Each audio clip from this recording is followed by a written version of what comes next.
नमस्कार दोस्तों, मैं हूं विभा पांडे और आप सभी का स्वागत करती हूं आज की इस वीडियो में। तो दोस्तों, आज की इस वीडियो में आप जानेंगे कि चैत्र मास के कृष्ण पक्ष में पड़ने वाली एकादशी, जिसे पाप मोचनी एकादशी के नाम से जाना जाता है।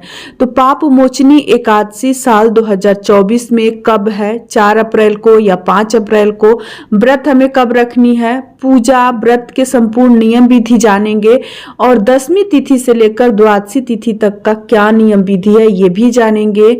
और पारण का शुभ मुहूर्त कब है, बहुत सारी महत्वपूर्ण बातें आज की इस वीडियो में हम जानेंगे। आप लोग बने रहें मेरे साथ मेरे चैनल पे। और अगर आपको मेरी ये वीडियो पसंद आती है तो कृपया आप मेरे वीडियो को लाइक करके चैनल को सब्सक्राइब कर दीजिएगा, साथ में बेल आइकन को जरूर प्रेस कीजिएगा, जिससे मैं जब भी कोई वीडियो अपलोड करूं तो नोटिफिकेशन आपको सबसे पहले मिले। तो दोस्तों, एकादशी व्रत को बहुत ही प्रबल माना जाता है और इसलिए प्रबल माना जाता है कि सभी व्रत हम अपने पुत्र के लिए, संतान के लिए, पति के लिए, सुहाग के लिए करते हैं, लेकिन एकादशी मात्र एक ऐसा व्रत है जो कि हम खुद के लिए करते हैं। जो ही हमारे द्वारा पाप हुए रहता है, दोष हुए रहता है, सब कटित हो जाता है, नष्ट हो जाता है और अंत में हमें मोक्ष की प्राप्ति होती है। और सभी एकादशी व्रत में सर्वश्रेष्ठ एकादशी व्रत पाप मोचनी एकादशी व्रत को माना जाता है, जो कि चैत्र मास के कृष्ण पक्ष यानी अन्हारी में पड़ता है। इस एकादशी को पाप मोचनी एकादशी के नाम से जाना जाता है। एकादशी तिथि शुरू हो रहा है 4 अप्रैल दिन गुरुवार को दोपहर 4:15 से और एकादशी तिथि समाप्त हो रहा है 5 अप्रैल को दोपहर में 1:28 पे।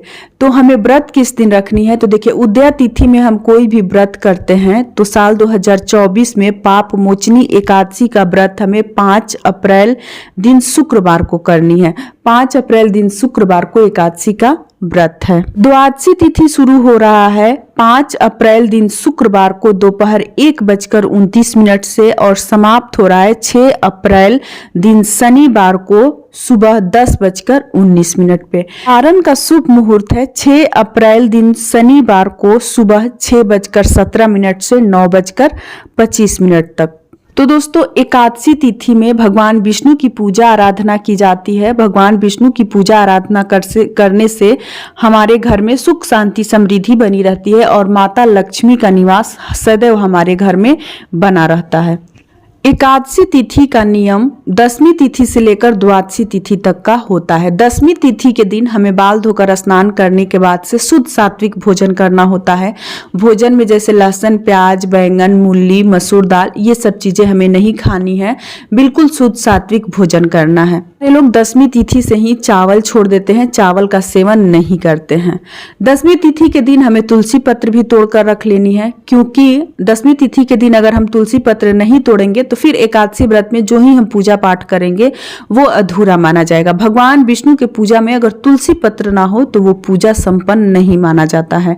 और एकादशी द्वादशी तिथि के दिन तुलसी पत्र हमें नहीं तोड़नी चाहिए। इसलिए आप लोग 10वीं तिथि के दिन तुलसी पत्र याद से तोड़ के जरूर रख लीजिएगा।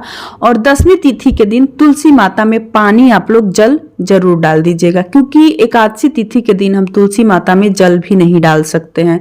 तुलसी माता खुद भगवान विष्णु के लिए निर्जला व्रत रखती हैं, इसलिए तुलसी माता में 10वीं तिथि के दिन रात में आप लोग अच्छे से जल डाल दीजिएगा। अभी बहुत जो मौसम है, बहुत अधिक हवा चल रहा है, इसलिए पानी की बहुत अधिक जरूरत है, जल की। तो आप लोग तुलसी माता को जल से रात के समय 10वीं के दिन जरूर सींच लीजिएगा। इसके बाद से हमें एकादशी तिथि के दिन व्रत रखना होता है। एकादशी तिथि के दिन कोशिश करें कि ब्रह्म मुहूर्त में या फिर सूर्य उदय से पहले स्नान करके उगते हुए सूर्य को आप लोग जल दें। उगते हुए सूर्य देव को जल देना बहुत अच्छा माना जाता है, वो भी एकादशी तिथि में।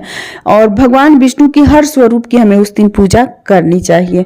उसके बाद से जल देने के बाद आपके घर में जो ही विष्णु भगवान का फोटो, मूर्ति हो, प्रतिमा हो, वहां आप लोग पूजा करें। पूजा में आपको पीले रंग का हर चीज अर्पित करना है, जैसे पीले रंग का पुष्प, भोग, ये सब चीजें हमें पीले रंग का ही भगवान विष्णु जी को चढ़ाना चाहिए, जिससे भगवान बहुत अधिक प्रसन्न होते हैं।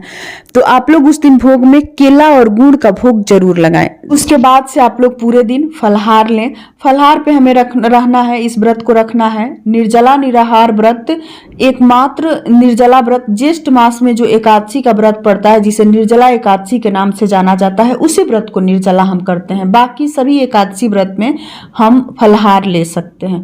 तो उसके बाद से आप लोग पूरे दिन फलाहार पे रहें। शाम के समय भगवान के मंदिर में फिर से जाएं और उनकी आरती करें, उनको भोग लगाएं। और जो ही चीज खुद के लिए फलाहार के लिए तैयार करते हैं, सभी चीजों में तुलसी पत्र डालकर और उसके बाद से ही आप उस फलाहार को करें तो ज्यादा अच्छा माना जाता है। द्वादशी तिथि के दिन पारण का नियम है, तो उस दिन आपको स्नान करके पूजा करनी है। पूजा करने के बाद से दान कर लीजिए। दान में जो महिला होती हैं वो जैसे आटा, अरहर की दाल, आलू और बिंदी सिंदूर कुछ पैसे रखकर दान करती हैं। जो पुरुष होते हैं उनको आटा, आलू, अरहर की दाल और उस पर कुछ पैसे रखकर 1 गिलास शुद्ध पानी, आपको जल, गंगा जल मिश्रित करके रख लेनी है और साथ में जल का भी हमें दान करना चाहिए। इस बात का आप लोग ध्यान रखिएगा। उसके बाद से आप लोग भोजन बनाएं। भोजन आपको शुद्ध सात्विक बनाना है और घी से भोजन बनाना है। थोड़ा बहुत घी का व्यवस्था आप लोग जरूर कर लीजिएगा। ऐसा मान्यता है कि जिस भोजन को अगर हम घी से बनाते हैं और उसमें तुलसी पत्र डाल दें, तो वो भोजन हम अगर कहीं भी रखते हैं तो भगवान खुद आकर उस भोजन को ग्रहण करते हैं। इसलिए आप लोग द्वादशी तिथि के दिन पारण का जो भोजन बनाए उसमें घी जरूर डालें और तुलसी पत्र जरूर डालें। अगर आपके घर में लड्डू गोपाल जी, शालिग्राम जी हो तो वहां ले जाकर उस भोजन को आप लोग भोग लगाएं तुलसी पत्र डालकर। अगर घर में मंदिर में नहीं है तो आप लोग रसोई घर में ही जो ही आप भोजन बनाती हैं पारण के लिए, उस भोजन में तुलसी पत्र जरूर डाल दीजिएगा और घी का बना हुआ भोजन होना चाहिए। उस दिन भोजन में आप लोग चावल ना बनाएं। बहुत सारे लोग रोटी खाने के बाद से चावल खाते हैं, तो ऐसी गलती आप लोग ना करें। एक दिन की बात है, तो अगर आप लोग चाहें तो रह सकते हैं। वही द्वादशी तिथि के दिन रात के समय आप लोग चावल बनाकर भोजन कर सकते हैं, लेकिन भोजन पारण के समय आप लोग चावल का सेवन ना करें। और जब आप लोग पारण कर लें तो सबसे पहले भगवान को प्रणाम करें हाथ धोकर। जूठा मुंह हमें प्रणाम नहीं करनी है। हाथ धोकर अच्छे से जाकर हाथ जोड़ के भगवान के सामने भगवान को प्रणाम कीजिए। और उस दिन पूरे दिन आपको सोना नहीं है। अपने पास तुलसी पत्र जरूर रखें आप लोग, क्योंकि ऐसा मान्यता है कि अगर गलती से भी आंख लग जाए, हम सो जाएं, तो वो सब पाप कटित हो जाता है अगर तुलसी पत्र साथ में रहता है। तो इस बात का आप लोग ध्यान रखिएगा। अगर पारण करने में लेट हो जाए, समय से पहले भोजन तैयार ना हो पाए समय से, तो आप लोग अपने मुख में तुलसी पत्र और गंगा जल डालकर पारण का नियम कर सकते हैं। उसके बाद से जब कभी भी भोजन बने आप लोग भोजन से पारण कर सकते हैं। और द्वादशी तिथि के दिन एक ही समय भोजन किया जाता है, एक ही स्थान पर बैठकर, और वो स्थान शुद्ध होना चाहिए। उसे थोड़ा सा धो पोछ लीजिएगा, अगर फर्श हो तो पोछा वगैरह लगा लीजिएगा, और तब उस स्थान पर बैठकर हमें पारण करना होता है। और एक ही बार पूरे दिन में भोजन करना है। नमक और अनाज का सेवन हम उस दिन बार बार नहीं कर सकते हैं, फिर रात में आपको भोजन करना होगा।